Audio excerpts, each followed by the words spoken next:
Hi guys, it's MJ from AdventureAmigos.net. Today I'm going to be looking at 3 of the best Blu-Rays from 2013, in my humble opinion of course. Now this may be a mixture of the film being so great, and I will be looking heavily at the extras as well, because that is what makes a good Blu-ray. Or DVD if you're a peasant. First up is Iron Man 3. Now I'm going to read out the extras. Ooh, shiny. Marvel one-shot, Agent Carter.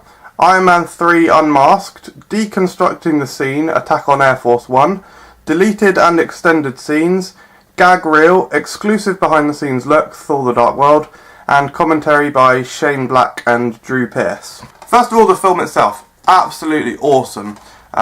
In my opinion, a true epic blockbuster. I was actually a tiny little bit unsure the first time I saw it.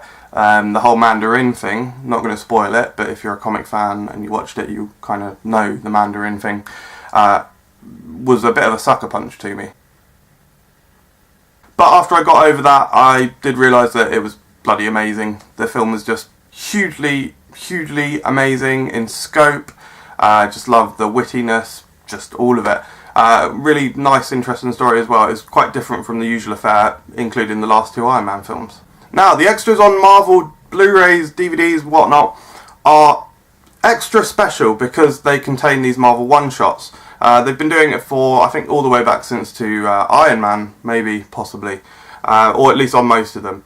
They've done these short films, usually under 5 minutes or so, of just lesser characters, usually focusing on something maybe partially linked to the plot. In this one, Iron Man 3, it's actually not linked to the plot, so I lied a little bit there, but it's called Agent Carter, and it focuses on Agent Carter from Captain America, played by Hayley Atwell, who is awesome and gorgeous. And they are actually making a TV show of Agent Carter. It's a really awesome one-shot, probably one of the best ones they've ever done. I think it clocks in at just under 10 minutes as well, so it's one of the longer ones. We go back to like the World War II era that Captain America is set in, and we see Agent Carter in this S.H.I.E.L.D. setting where she's kind of like essentially trapped at her desk, not physically, like the desk has fallen on her or anything, but she is kind of like a pencil pusher, and really she wants to be a field agent, and it's just superb. The other extras on the Blu-ray are awesome. The gag reels, long enough and funny, humorous. Oftentimes gag reels don't really do it for me, but this one I'd definitely say is worth it. The deleted and extended scenes are awesome. In particular, the other fantastic extras are the Air Force One extra, which focuses on the visual effects, and it's really, it's absolutely phenomenally impressive to see how they actually created that scene in particular. Next up is This Is the End. Again, I'm going to read out the extras. Commentary with Seth Rogen and Evan Goldberg. Directing Your Friends. This Is the Marketing. Gag Reel, Deleted Scenes, Linerama, The Making of Pineapple Express 2, Meta Apocalypse, Let's Get Technical, Party Time, Jay and Seth vs. the Apocalypse, and The Cannibal King. Now, if there's Blu-ray DVD extras that you can always rely on, it's Frat Pack movies. I absolutely love watching, well, I love the Frat Pack, you know, the young American school of comedy. Like Seth Rogen, Steve Carell, you know, Danny McBride, yeah, all these people. You can guarantee that gag reels are going to be phenomenal. Improvised, because they improvise. That's when you amputate on a whim. Because they improvise a lot in their movies. You know that the extras are going to be packed with all kind of alternate scenes and just hilarious amazingness. In this Blu-ray, the standout extras I would say are, of course, the gag reel. You've got the making of Pineapple Express 2, which is just awesome, like returning to that world, albeit the way that they do it in the film is just hilarious, and seeing that expand a little bit in the extras is awesome. It's really interesting to see the different dynamics, because there's so many cameos in the film. Getting the like behind the scenes looks at and seeing all these people who are genuine friends in real life is just really enjoyable to watch. Again, special effects it looks at. If you've seen the film, you'll know there is actually quite a lot of special effects in it, particularly how they do the scene with Michael Cera. Again, I don't want to spoil it, but it's hilarious. How they do that, you see a little bit of that, and it's absolutely hilarious. You also get the original short that the movie's actually based on. Quite a few years ago now, Seth Rogen and Jay Baruchel did this Seth and Jay versus the Apocalypse style thing. It's quite twee, it's pretty good, it's not mind-blowing, but it's really good to get like the history and to see how the film was formed from this really small original idea.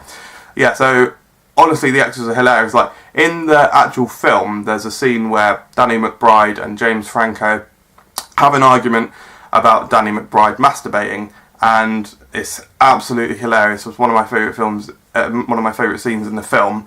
But the extras just goes way beyond, and it's hilarious. Last but by no means least is The Conjuring, or The Conjuring, if you take it the spelling literally. Again, I'll read out the extras. Special features: The Conjuring, face to face with terror. I'll read out the full description as well. Relive the real-life horror as the Perrin family comes together to reflect back on the farmhouse they shared with diabolical spirits for nearly a decade. A life in demonology.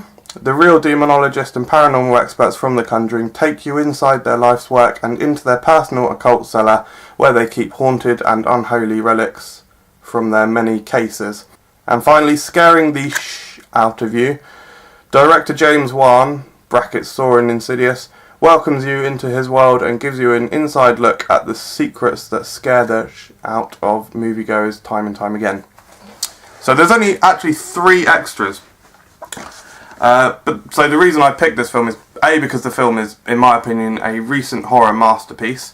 I think that James Wan is incredible. He's one of my favourite directors. I am extremely excited to see what he's going to do with Fast and Furious. You know, obviously, elephant in the room, Paul Walker is deceased, so it's going to be interesting to see how he handles that. So the extras on this, watched all of them in their entirety. What I will say is that I absolutely unquestionably do not believe in ghosts or any of that kind of thing. I could not believe in them any less. So when I watch these kinds of extras, you know, programs like Most Haunted or Ghost Hunting, I occasionally view them, and I view them as just an interesting thing. I don't take anything serious from it. What I will say is it's very interesting to see the actual people that the characters are based on. I forget the actress's name. Let me check. Right, her name is hard to pronounce, but Vera Farmiga. I do apologise if that pronunciation is wrong. But her character is the person that she's based on is still alive. So it's interesting to see her. Like it says on the extras, they do look at the like occult item seller, so you see all these supposed haunted items, and it's really interesting to see. It also just goes behind the camera, and the extras that it shows with James Wan, I could actually listen to him speak all day. The way that he talks about the horror genre is just so fantastic. I think he's brilliant, because I think Saw, the first Saw, is absolutely brilliant. Don't rate the others at all, obviously. Well, I mean, they're kind of fun, but he has very little hand in them. But Saw 1 I thought was incredible. Insidious I thought was absolutely awesome. Insidious Part 2, decent, but still liked it. The Conjuring, incredible. So for me, he really is like my favourite horror director, and just one of my favourite directors in general. I love the way that he his sweeping camera movements from outside houses. But yeah, the whole thing is just really interesting. So you get to see the actual characters, like the real life people, the families, them talking about their experiences, which is interesting, and James Wan talking about his passion for film. It's just awesome. So there's 3 of the best Blu-rays from 2013. Hit me in the comments to see what your favourites are, and tune in for more awesome videos. Thanks, guys.